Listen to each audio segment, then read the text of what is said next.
नमस्कार दोस्तों, आप सभी का स्वागत है आपके अपने YouTube चैनल आरवी सताना सॉल्यूशन सेंटर में। आज हम आपको लेकर आए हैं कि 10+2 आफ्टर 10+2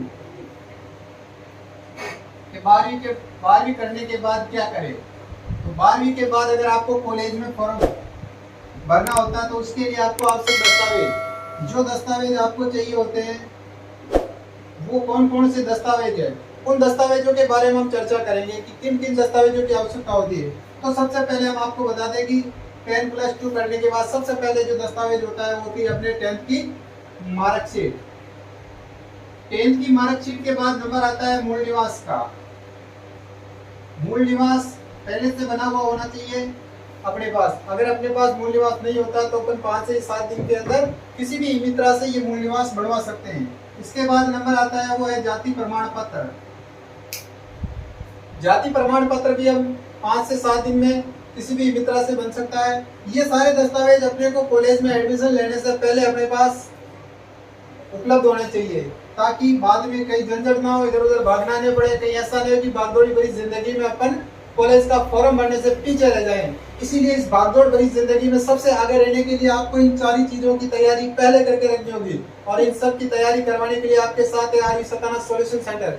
आपको किसी भी प्रकार की कोई भी समस्या हो तो आप हमें कमेंट में जरूर बताएं। आपकी सभी समस्याओं का समाधान एक ही मात्र आरवी सताना सॉल्यूशन सेंटर। तो हम बात कर रहे थे दस्तावेजों की। तो दस्तावेज में जाति मूल और उसके बाद आता है आय प्रमाण पत्र। ये भी अपने को पहले से बना के होना था। आय प्रमाण पत्र अपने पापा के नाम से बनता है। अगर पापा नहीं होता है, किसी के डेथ हो रखी होती है तो माँ के नाम से बनता है। माँ नहीं हो तो बड़ा भाई उसके साथ अपने परिवार में रहते हैं या अपना जो संरक्षक होता है जिसके सानिध्य में हम रह रहे होते हैं उसके नाम से आय प्रमाण पत्र बनता है।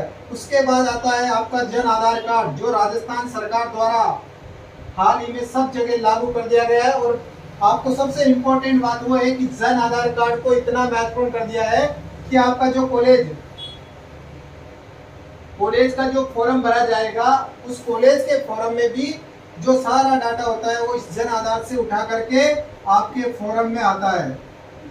इसीलिए आपको करना क्या होगा कि जन आधार में जो भी चीजें होती है आपकी उसको अपडेट करवाना जरूरी है। और जन आधार में जो भी आप अपडेट करवाते हो 10 से 30 दिन में अपडेट होती है। इसीलिए इसको सबसे समय पर करवाना जरूरी है। जन आधार में आपको क्या क्या अपडेट करवाना होगा वो चीजें मैं आपको सबसे पहले बताता हूँ और उसकी जानकारी आप सबको जरूर होनी चाहिए। तो जन आधार में अपने को सबसे पहले अपनी जन्म तारीख, जिसको अपन DOB कहते हैं, पहली चीज अपनी जन्म तारीख वो 10th की मार्कशीट के अनुसार होनी चाहिए। उसके बाद आपका नाम, ये आपका नाम भी 10th की मार्कशीट के अनुसार होना चाहिए।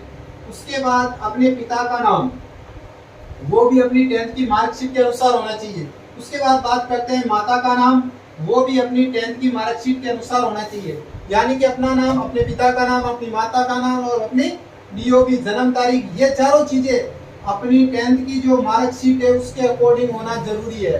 नहीं तो आपकी 10th की मार्कशीट और आपका कॉलेज का जो फॉर्म भरा जाएगा उनमें डिफरेंट होगा, भिन्नता पाई जाएगी, जिससे आपका फॉर्म रिजेक्ट हो सकता है। इसीलिए इस चीज को महत्वपूर्णता से दें और आज ही अपने जन आधार कार्ड में चेक करें। अगर अपडेट नहीं है, ये सारी चीजें सेम नहीं है, तो आज ही अपने किसी नजदीकी मित्रा पर जाकर के आप इसे अपडेट करवा सकते हैं। क्योंकि अपडेट करवाने में 10 से 30 दिन का समय जो लगता है वो 3 स्टेप में होता है। फर्स्ट स्टेप आपका जो वीडियो होता है उससे होता है, सेकंड स्टेप वीडियो से होता है, थर्ड स्टेप जो होता है ऑटो होता है। इसीलिए ये 30 दिन का टाइम लगता है जब जन आधार आपका अपडेट होता है। इसीलिए इसको अपडेट करवाएं। कॉलेज के फॉर्म बहुत जल्द शुरू होने वाले हैं।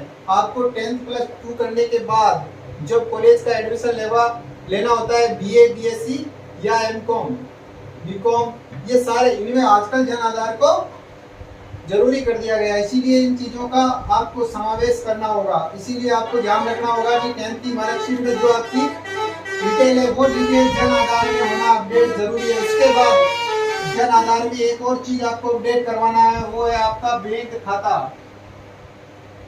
बैंक खाता आपका अपडेट होना जरूरी है, क्योंकि अगर आपका जो फीस लगती है, अगर आपका नंबर कॉलेज में नहीं आता है, आपका एडमिशन नहीं आता है, जो रिफंड होता है वो आपके ही बैंक अकाउंट में आता है, जो जन आधार खाते जुड़ा हुआ होना चाहिए। इसीलिए इन 4 चीजों को अपने जन आधार कार्ड में जरूर अपडेट करवाएं।